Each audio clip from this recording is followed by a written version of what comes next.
ಏನು ನಿಮಗೆ ಪ್ರಶ್ನೆ ಕೇಳ್ಬೋದಾ? ಕೇಳು ಅದಕ್ಕೆ. ಈ ದಿನ ರಾಜ್ಯೋತ್ಸವನೂ ಅಲ್ವಾ? ಹೌದು, ರಾಜ್ಯೋತ್ಸವನೂ ಹೌದು. ರಾಜ್ಯೋತ್ಸವದ್ದು ಮತ್ತು ದೀಪಾವಳಿ ಎರಡೂ ಕರೀತಾರೆ. ಅದ್ರ ಬಗ್ಗೆ ಸ್ವಲ್ಪ ಹೇಳ್ತೀರಾ? ಕನ್ನಡ ಅಲ್ವಾ? ಸರಿ, ಇವತ್ತು ಕನ್ನಡ ಭಾಷೆ ಕನ್ನಡದ ನಮಗೆ ಕನ್ನಡ ಲ್ಯಾಂಗ್ವೇಜ್ ಭಾಷೆ 2500 ವರ್ಷದ ಹಳೆ.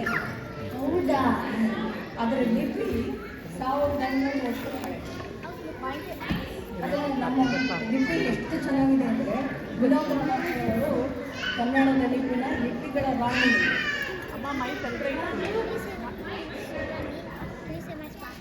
ಲಿಪಿಗಳ ರಾಣಿ ಅಂತ ಹೇಳೋದು. ಲಿಪಿ ಅಂದರೆ ಏನು? ನಾವು ಬರೆಯೋಕ್ಕೆ ಉಪಯೋಗಿಸ್ತೀವಲ್ಲ ಅಕ್ಷರ, ಅದನ್ನೇ ಲಿಪಿ ಅಂತ ಹೇಳೋದು. ನಮ್ಮ ದೇಶದಲ್ಲಿ ಅಂದರೆ ಭಾರತ ದೇಶದಲ್ಲಿ ಹಲವಾರು ಭಾಷೆಗಳು ಅಲ್ವಾ? ಅದರಲ್ಲಿ ನಮ್ಮ 22 ಭಾಷೆಗಳನ್ನ ಅವರು ಅಧಿಕೃತ ಭಾಷೆ ಅಂತ ಮಾಡ್ಕೊಂಡಿದ್ದಾರೆ. ಅಧಿಕೃತ ಭಾಷೆ ಅಂದರೆ ಏನು? ಅಧಿಕೃತ ಭಾಷೆ ಅಂದರೆ ಆಡಳಿತ ಅದಕ್ಕೆಲ್ಲ ಬಳಸುವಂಥ ಭಾಷೆ. ಭಾಷೆಗಳನ್ನ 22 ಅಧಿಕೃತ ಭಾಷೆ ಇದೆಯಲ್ಲ, ಅದರಲ್ಲಿ 14 ಭಾಷೆನ ಇಲ್ಲಿ ಬರ್ದಿರ್ತಾರೆ. ನೀವೆಲ್ಲ ಗಮನಿಸಿದಾರೋ ಇಲ್ವೋ? ಹೆಚ್ಚು ಜನ ಗಮನಿಸೇ ಇರಲ್ಲ. ಅದರಲ್ಲಿ ನಮ್ಮ ಕನ್ನಡ ಅಕ್ಷರ 4ನೇ ಲೈನ್ ಇದೆ ನೋಡಿ. ಹೌದಾ? ಆಮೇಲೆ ಇನ್ನೊಂದು ಎಲ್ಲರಿಗೂ ಗೊತ್ತಿರೋ ವಿಷಯ, ಗೂಗಲ್ ಗೊತ್ತಲ್ವಾ? ಎಲ್ರಿಗೂ ಗೊತ್ತಲ್ವಾ?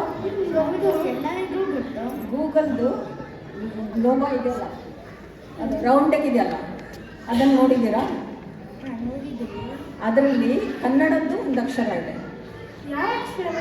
ಕನ್ನಡದ ವಿ ಅಕ್ಷರ ಇದೆ ಗೊತ್ತಾ? ಇದಿಷ್ಟು ನಾವು ಈ ಸವತ್ತು ರಾಜ್ಯೋತ್ಸವಕ್ಕೋಸ್ಕರ ಕನ್ನಡ ಭಾಷೆದು ಕಲ್ತ್ಕೊಂಡು ಮತ್ತು ಈಗ ನಾವು ನಮ್ಮ ನಾಟಕ ಶುರು ಮಾಡೋಣ. ಎಲ್ಲೇ ಹೋಗೋಣ, ಪ್ರಾಣಿಗಳೆಲ್ಲ ಆಡೋದಂದರೆ ಊಟ ತಿಂಡಿಯನ್ನು ಮರ್ತಿರ್ತಾನೆ. ಓಹೋ, ಇಲ್ಲಿ ಕುಳಿತಿದ್ಯಾ? ಏನಾಯ್ತು ಮಗು ಇದಕ್ಕೆ? ಇಲ್ಲಿ ನೋಡಿ ಅಮ್ಮ, ಈ ಮುದ್ದಿನ ಮರಿಯನ್ನು ಯಾವುದೋ ದುಷ್ಟ ಪ್ರಾಣಿ ಕಚ್ಚಿದೆ. ನಾನು ಬೆಳಗ್ಗೆ ಮನೆಯಿಂದ ಬರುತ್ತಿದ್ದಾಗ ಜಿಂಕೆಗಳೆಲ್ಲ ಹೆದರಿ ಓಡುತ್ತಿದ್ದವು. ಅದನ್ನು ನೋಡಿ ನಾನು ಯಾವ ಕ್ರೂರ ಮೃಗ ಅಟ್ಟಿಸಿಕೊಂಡು ಬಂದಿರಬೇಕೆಂದು ಊಹಿಸಿ ಓಡಿ ಬಂದೆ. ನಾನು ಇಲ್ಲಿ ಬರುವಷ್ಟರಲ್ಲಿ ಇದು ನೆರುತ್ತಾ ಬಿದ್ದಿತ್ತು. ಅದಕ್ಕೆ ನಾನು ಇಲ್ಲಿ ಕುಳಿತಿದ್ದೇನೆ. ಅಮ್ಮ, ಈ ಸಾಧು ಪ್ರಾಣಿಗಳನ್ನು ದುಷ್ಟ ಮೃಗದಿಂದ ರಕ್ಷಿಸುವುದೇ ಹೇಗೆ? ಸಾಧು ಪ್ರಾಣಿಗಳನ್ನು ನೀವು ದುಷ್ಟ ಮೃಗದಿಂದ ರಕ್ಷಿಸಬೇಕಾದ್ರೆ ನೀನು ಒಳ್ಳೆಯ ಬಿಲ್ಗಾರನಾಗಬೇಕು ಮಗು. ಆಹಾ, ಆದರೆ ಬಿಲ್ಲು ವಿದ್ಯೆಯನ್ನು ಯಾರು ಕಲಿಸುತ್ತಾರಮ್ಮ? ಈಗ ಸದ್ಯಕ್ಕೆ ಬಿಲ್ಲು ವಿದ್ಯೆಯನ್ನು ಕಲಿಸುವ ತುಂಬ ಪ್ರಸಿದ್ಧವಾದ ಗುರು ಅಂದರೆ ದ್ರೋಣಾಚಾರ್ಯರು. ಅವರು ಹಸ್ತಿನಾಪುರದಲ್ಲಿ ಪಾಂಡುಪುತ್ರರಿಗೆ ಮತ್ತು ಕೌರವರಿಗೆ ವಿದ್ಯಾಭ್ಯಾಸ ಮಾಡಿಸ್ತಾ ಇದ್ದಾರೆ. ಆಹಾ, ಆದರೆ ನಾನು ಈಗಲೇ ನಾವಿಗೆ ಹೋಗಿ ಅವರನ್ನು ಬೇಡಿಕೊಳ್ಳುತ್ತೇನೆ, ನನಗೂ ಬಿಲ್ಲು ವಿದ್ಯೆಯನ್ನು ಕಲಿಸಿ ಎಂದು. ತಾಳು ಆತರ ಪಡಬೇಡ ಮಗು. ಆದರೆ ನಾನು ಇನ್ನೂ ಒಂದು ವಿಷಯವನ್ನು ಕೇಳಿಕೊಟ್ಟಿದ್ದೇನೆ. ಏನೆಂದರೆ ಅವರು ಕುರುಕುಮಾರಗಳಲ್ಲಿ ಯಾರಿಗೂ ಮತ್ತಾರಿಗೂ ವಿದ್ಯೆಯನ್ನು ಕಲಿಸುವುದಿಲ್ಲ ಅಂತ. ಅಮ್ಮ, ನಾನೇನು ವಿರಸನಾಗಿ ಬರಬಾರದಲ್ಲವೇ? ಅಮ್ಮ, ನಾನೇನು ಕುರುಕುಮಾರರೊಡನೆ ಯುದ್ಧ ನಡೆಸಲು ಬಿಲ್ಲು ವಿದ್ಯೆಯನ್ನು ಕಲಿಯಬೇಕೆಂದಿಲ್ಲವಲ್ಲ. ನನ್ನ ಕಾಡಿನ ಸಾಧು ಪ್ರಾಣಿಗಳನ್ನು ದುಷ್ಟ ಮೃಗದಿಂದ ರಕ್ಷಿಸುವುದು ಕಲಿಯುತ್ತೇನೆ. ನನ್ನ ದೇಶವನ್ನು ಕೇಳಿಯಾದರೂ ಆಚಾರ್ಯರನ್ನು ನನಗೂ ಬಿಲ್ಲು ವಿದ್ಯೆಯನ್ನು ಕಲಿಸಲು ಒಪ್ಪಬಹುದು. ನೀನು ನನಗೆ ಆಶೀರ್ವದಿಸಿ ಕಳುಹಿಸಮ್ಮ. ಹೌದು ಮಗು, ನೀನು ಹೇಳುತ್ತಿರುವುದು ಸರಿ. ನಿನ್ನ ಉದ್ದೇಶನ ಕೇಳಿ ದ್ರೋಣಾಚಾರ್ಯರು ನಿನಗೆ ವಿದ್ಯೆ ಕಲಿಸಬಹುದು. ಆದರೆ ಈಗ ಉಪಹಾರವನ್ನು ಸ್ವೀಕರಿಸೋಣ. ಬೇಡ, ನಾನು ಈಗಲೇ ಸ್ನಾನ ಮಾಡುತ್ತೇನೆ, ಹೊರಡ್ತೇನೆ. ಶುಭಕ್ಕೂ ತಡವು ತರಬಲ್ಲ ಎಂದು ನೀನೇ ಹೇಳುತ್ತಿರಲಿಲ್ಲವೇ? ಅದೆಲ್ಲ ಸರಿ ಮಗು, ಆದರೆ ಹಸ್ತಿನಾಪುರದ ದಾರಿ ತುಂಬ ದೂರ ಇದೆ. ಸ್ವಲ್ಪ ಬುದ್ಧಿಯನ್ನಾದರೂ ತೆಗೆದುಕೊಂಡು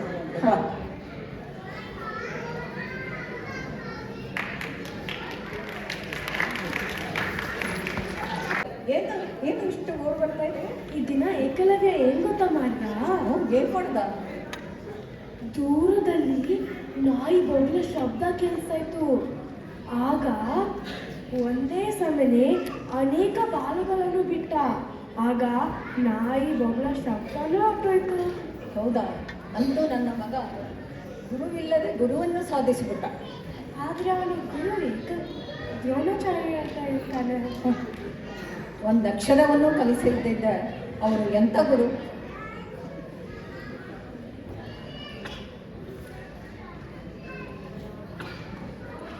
ಗುರುರ್ಬ್ರಹ್ಮ ಗುರುರ್ವಿಷ್ಣು ಗುರುರ್ದೇವೋ ಮಹೇಶ್ವರಃ ಗುರುರ್ ಸಾಕ್ಷಾತ್ ಪರಬ್ರಹ್ಮ ತಸ್ಮೈ ಶ್ರೀ ಗುರುವೇ ನಮಃ.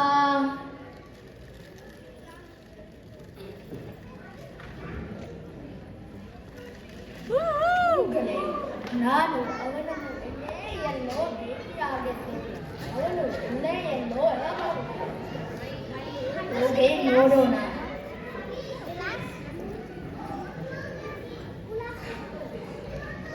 ಗುರುಗಳೇ, ಅಗೋ ಅಲ್ಲಿ ಗುರುಸ್ಥಿತಿ ಮಾಡುತ್ತಾ ದೇವ ತರುಣನೆ, ನಾನು ಇಲ್ಲಿಂದ ಶಾದ. ಆಹಾ, ಎಂತ ಭಕ್ತಿ, ಎಂತ ಏಕಾಗ್ರತೆ! ನಾವು ಇಷ್ಟು ಹತ್ತಿರ ಬಂದು ನಿಂತರೂ ಅವನಿಗೆ ತಿಳಿಯಲೇ ಇಲ್ಲ. ಆಹಾ, ಎಂತ ಆಶ್ಚರ್ಯ! ಬೆಳಗ್ಗೆ ಪ್ರಕೃತಿ ನೀಡಿದ್ದ ಶುಭ ಸೂಚನೆ ನಿಜವಾಯಿತು. ನನ್ನ ಗುರು ದೇವರು ಈ ಕಾಡಿಗೆ ಪ್ರವೇಶಿಸಿದ್ದಾರೆ. ಗುರುಗಳಿಗೆ ವಂದಿಸಬೇಕು. ಎಲೆ ತರುಣ, ಹೇಳು ನೀನ್ಯಾರು? ನಾನು ನಿನ್ನನ್ನು ಒಮ್ಮೆಯೂ ನೋಡಿದ ನೆನಪಿಲ್ಲ. ಆದರೂ ನೀನು ನನ್ನನ್ನು ಗುರುವೆಂದು ಸಂಬೋಧಿಸುತ್ತಿರುವೆ. ಗುರುದೇವ, ನಿಮಗೆ ನನ್ನ ಅರಿವಿದ್ದರೂ ಈರುಳ್ಳಿಯ ತಾಣದಲ್ಲಿ ಪ್ರತಿದಿನ ನನಗೆ ಧನುರ್ವಿದ್ಯಾಭ್ಯಾಸವನ್ನು ಮಾಡಿಸುತ್ತಿದ್ದೀರಿ. ನಿಮ್ಮ ಮೂರ್ತಿ ನನ್ನ ಮನದಲ್ಲಿ ಪ್ರತಿಕ್ಷಣದಲ್ಲಿಯೂ ಇದೆ. ಇಲ್ಲಿ ಬನ್ನಿ ಗುರುದೇವ, ಹೇಗೆ ಬನ್ನಿ, ಇಲ್ಲಿ ನೋಡಿ. ಇದೇನು ಆಶ್ಚರ್ಯ! ನನ್ನದೇ ಮೂರ್ತಿ. ಈಗ ಈ ಬಾಲಕನು ಹೇಳುತ್ತಿರುವ ಮಾತು ನನಗೆ ತಿಳಿಯಿತು. ಇಂಥ ಏಕಾಗ್ರತೆ ಮತ್ತು ಗಾಢವಾದ ಗುರುಭಕ್ತಿ ಇರುವುದರಿಂದಲೇ ಈ ತರುಣನು ಅಸಾಧ್ಯವಾದದನ್ನು ಸಾಧಿಸಲು ಸಾಧ್ಯವಾದದ್ದು ನನಗೆ ಈಗ ತಿಳಿಯಿತು. ಅಂದು ನಾನು ಹಸ್ತಿನಾವತಿಗೆ ಬಂದು ನಮ್ಮನ್ನು ಬೇಡಿದಾಗ ಇಷ್ಟಾರ್ಥ ಸಿದ್ಧಿಸಿ ನೀವು ಆಶೀರ್ವದಿಸಿದ್ದೀರಿ. ಅದರ ಪ್ರಭಾವದಿಂದಲೇ ನಾನು ಬಿಲ್ಲುಗಾರನಾದೆ. ನಿಮ್ಮ ಈ ಮೂರ್ತಿ ಇದ್ದರೆ ನಾನು ಬಿಲ್ಲು ವಿಧಿಯನ್ನು ಅಭ್ಯಾಸ ಮಾಡಿ ಅದನ್ನು ಸಾಧಿಸಿಕೊಂಡಿದ್ದೇನೆ. ಗುರುಗಳೇ, ನಿಮ್ಮ ವಚನ ಉಳಿದಂತಾಯಿತೆ. ಏನು ವಚನ? ಗುರುಗಳು ನನ್ನನ್ನು ಅದ್ವಿತೀಯ ಬಿಲ್ಲುಗಾರನಾಗಿ ಮಾಡುತ್ತಾರೆ ಎಂದು ವಚನವನ್ನು ಕೊಟ್ಟಿದ್ದರು. ಆದರೆ ತಡೆ ಅರ್ಜುನ, ತಡೆ. ಏಕಲವ್ಯ, ನೀನು ಕಲಿತಿರುವ ಈ ವಿದ್ಯೆಯನ್ನು ನೋಡಿ ನನಗೆ ಬಹಳ ಸಂತೋಷವಾಗಿದೆ. ಆದರೆ ನಾನು ನಿನಗೆ ಸ್ವಲ್ಪವೂ ಕಲಿಸಲಿಲ್ಲ. ನಾನು ಹೇಗೆ ನಿನ್ನ ಗುರುವಾಗಲು ಸಾಧ್ಯ? ಗುರುದೇವ, ಈ ಮೂರ್ತಿ ನಿಮ್ಮದಲ್ಲದೆ ಅದೇ ನನಗೆ ವಿದ್ಯೆ ಕಲಿಸುವುದು. ಅಂದರೆ ನೀವೇ ನನಗೆ ಗುರು ಅಲ್ವಾ? ಬೇಡ ಏಕಲವ್ಯ, ನನ್ನನ್ನು ಗುರುವೆಂದು ಹೇಳುವ ಹಠ ತೊಡಬೇಡ. ವಿದ್ಯೆ ಕಲಿಸಿದ ಪೂಜ್ಯರನ್ನು ಗುರುವೆನ್ನದೆ ಮತ್ತೇನು ಕರೆಯಬೇಕು? ನಿಮ್ಮ ಆಶೀರ್ವಾದ ಶ್ರೀರಕ್ಷೆಯಿಂದ ಈ ಮೂರ್ತಿಯ ಮಾರ್ಗದರ್ಶನದಿಂದ ನಾನು ಬಿಲ್ಲಗಾರನಾದೆ. ಏಕಲವ್ಯ, ನೀನು ನನ್ನನ್ನೇ ಗುರುವೆಂದು ಭಾವಿಸುವುದಾದರೆ ನನಗೆ ಗುರುದಕ್ಷಿಣೆ ನೀಡಬೇಕಾಗುವುದು. ಗುರುದಕ್ಷಿಣೆಯನ್ನು ಕೊಡಬೇಕಾದು ಪ್ರತಿಯೊಬ್ಬ ಶಿಷ್ಯನ ಕರ್ತವ್ಯವೇ ಆಗಿದೆ. ಹಾಗಿರುವಾಗ ಇದಕ್ಕೆ ನಾನು ಜೀವನೇ?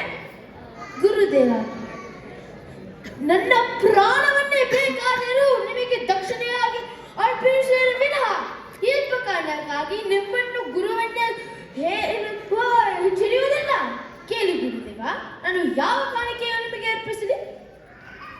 ಮಗು ಏಕಲವ್ಯ, ಈ ನಿನ್ನ ಗುರು ಒಂದು ವಚನವಿತ್ತು ಸಂದಿಗ್ಧದಲ್ಲಿ ಸಿಲುಕಿದ್ದಾನೆ. ಆ ಸಂದಿಗ್ಧದಿಂದ ಪಾರು ಮಾಡಬಲ್ಲವನು ನೀನೊಬ್ಬನೇ. ಹೇಳಿ, ಏಕೆ ತಿಳಿದಿದೆ? ಗುರುವಿನ ವಚನ ನೆರವೇರಲು ನಾನು ಏನು ಮಾಡಬೇಕು? ಸಂಕೋಚಿಸಿದೆ ಹೇಳಿ. ನಿಮ್ಮ ಶಿಷ್ಯನಲ್ಲಿ ಹೇಳಲು ಸಂಕೋಚವೇ? ಮಗು, ಕೇಳಲು ಬಾಯಿ ಬರುತ್ತಿಲ್ಲ. ಆದರೂ ಬೇರೆ ದಾರಿ ಕಾಣದೆ ಕೇಳುತ್ತಿದ್ದೇನೆ. ನಿನ್ನ ಬಲಗೈನ ಹೆಬ್ಬೆರಳನ್ನು ನನಗೆ ಗುರುದಕ್ಷಿಣೆಯಾಗಿ ಸಲ್ಲಿಸಬೇಕು. ಇಷ್ಟು ಅಲ್ಪ ಕಾರಣಕ್ಕಾಗಿ ಇಷ್ಟೊಂದು ಸಂಕೋಚವೇ? ಹೀಗಲೇ ಕೊಡುತ್ತೇನೆ. ತೆಗೆದುಕೊಳ್ಳಿ.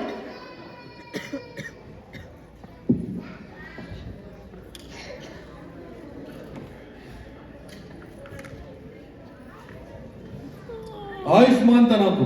ನಿನ್ನ ಈ ಗುರುಭಕ್ತಿ ಲೋಕವಿಖ್ಯಾತವಾಗಲಿ.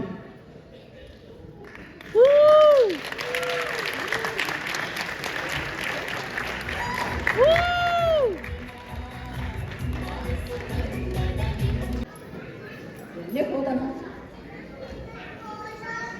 ಪ್ರಾಣಿಗಳೆಲ್ಲ ಆಡೋದಂದ್ರೆ ಊಟ ತಿಂಡಿಯನ್ನು ಮರ್ತ್ಬಿಡ್ತಾನೆ. ಓಹೋ, ಇಲ್ಲಿ ಕುಳಿತಿದ್ದ. ಏನಾಯ್ತು ಏನಾಯ್ತು ಮಗು ಇದಕ್ಕೆ? ಇಲ್ಲಿ ನೋಡಿ ಅಮ್ಮ, ಈ ಮುದ್ದಿನ ಮರಿಯನ್ನು ಯಾವುದೋ ದುಷ್ಟ ಪ್ರಾಣಿ ಕಚ್ಚಿದೆ. ನಾನು ಬೆಳಗ್ಗೆ ಮನೆಯಿಂದ ಬರುತ್ತಿದ್ದಾಗ ಜಿಂಕೆಗಳೆಲ್ಲ ಹೆದರಿ ಓಡುತ್ತಿದ್ದವು. ಅದನ್ನು ನೋಡಿ ನಾನು ಯಾವ ಕ್ರೂರ ಮೃಗ ಅಟ್ಟಿಸಿಕೊಂಡು ಬಂದಿರಬೇಕೆಂದು ಊಹಿಸಿ ಓಡಿ ಬಂದೆ. ನಾನು ಇಲ್ಲಿ ಬರುವಷ್ಟರಲ್ಲಿ ಇದು ನೆರಳುತ್ತಾ ಬಿದ್ದಿತ್ತು. ಅದಕ್ಕೆ ನಾವು ಇಲ್ಲಿ ಕುಳಿತಿದ್ದೇನೆ. ಅಮ್ಮ, ಈ ಸಾಧು ಪ್ರಾಣಿಗಳನ್ನು ದುಷ್ಟ ಮೃಗದಿಂದ ರಕ್ಷಿಸುವುದು ಹೇಗೆ? ಸಾಧು ಪ್ರಾಣಿಗಳನ್ನು ನೀವು ದುಷ್ಟ ಮೃಗದಿಂದ ರಕ್ಷಿಸಬೇಕಾದ್ರೆ ನೀನು ಒಳ್ಳೆಯ ಬಿಲ್ಗಾರನಾಗಬೇಕು ಮಗು. ಆಹಾ, ಆದರೆ ಬಿಲ್ಲು ವಿದ್ಯೆಯನ್ನು ಯಾರು ಕಲಿಸುತ್ತಾರಮ್ಮ? ಈಗ ಸದ್ಯಕ್ಕೆ ಬಿಲ್ಲು ವಿದ್ಯೆಯನ್ನು ಕಲಿಸುವ ತುಂಬ ಪ್ರಸಿದ್ಧವಾದ ಗುರು ಅಂದರೆ ದ್ರೋಣಾಚಾರ್ಯರು. ಅವರು ಹಸ್ತಿನಾಪುರದಲ್ಲಿ ಪಾಂಡುಪುತ್ರರಿಗೆ ಮತ್ತು ಕೌರವರಿಗೆ ವಿದ್ಯಾಭ್ಯಾಸ ಮಾಡಿಸ್ತಾ ಇದ್ದಾರೆ. ಆಹಾ, ಆದರೆ ನಾನು ಈಗಲೇ ನಾವಿಗೆ ಹೋಗಿ ಅವರನ್ನು ಬೇಡಿಕೊಡುತ್ತೇನೆ, ನನಗೂ ಬಿಲ್ಲು ವಿದ್ಯೆಯನ್ನು ಕಲಿಸಿ ಎಂದು. ತಾಳು ಆತರ ಪಡಬೇಡ ಮಗು. ಆದರೆ ನಾನು ಇನ್ನೂ ಒಂದು ವಿಷಯನ ಕೇಳಿಕೊಟ್ಟಿದ್ದೇನೆ. ಏನೆಂದರೆ ಅವರು ಕುರುಕುಮಾರಗಳಲ್ಲಿ ಯಾರಿಗೂ ಮತ್ತಾರಿಗೂ ವಿದ್ಯೆಯನ್ನು ಕಲಿಸುವುದಿಲ್ಲ ಅಂತ. ಅಮ್ಮ, ನಾನೇನು ರಸನಾಗಿ ಬರಬಾರದಲ್ಲವೇ? ಅಮ್ಮ, ನಾನೇನು ಕುರುಕುಮಾರರೊಡನೆ ಯುದ್ಧ ನಡೆಸಲು ಬಿಲ್ಲು ವಿದ್ಯೆಯನ್ನು ಕಲಿಯಬೇಕೆಂದಿಲ್ಲವಲ್ಲ. ನನ್ನ ಕಾಡಿನ ಸಾಧು ಪ್ರಾಣಿಗಳನ್ನು ದುಷ್ಟ ಮೃಗದಿಂದ ರಕ್ಷಿಸುವುದು ಕಲಿಯುತ್ತೇನೆ.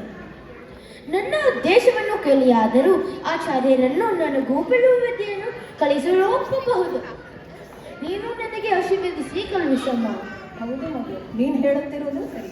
ನಿನ್ನ ಉದ್ದೇಶನ ಕೇಳಿ ದ್ರೋಣಾಚಾರ್ಯರು ನಿನಗೆ ವಿದ್ಯೆಯನ್ನು ಕಲಿಸಿದರೂ ಕಲಿಸಬಹುದು. ಆದರೆ ಈಗ ಬಾ, ಉಪಹಾರವನ್ನು ಸ್ವೀಕರಿಸುವ. ನಂತರ ಬರುವುದು. ಬೇಡ ಅಮ್ಮ, ನಾನು ಈಗಲೇ ಸ್ನಾನ ಮಾಡಿ ಹೊರಡುತ್ತೇನೆ. ಶುಭಕ್ಕೂ ತಡವು ತರಬಲ್ಲ ಎಂದು ನೀನೇ ಹೇಳುತ್ತಿರಲಿಲ್ಲವೇ? ಅದೆಲ್ಲ ಸರಿ ಮಗು, ಆದರೆ ಹಸ್ತಿನಾಪುರದ ದಾರಿ ತುಂಬ ದೂರ ಇದೆ. ಸ್ವಲ್ಪ ಬುದ್ಧಿಯನ್ನಾದರೂ ತೆಗೆದುಕೊಂಡು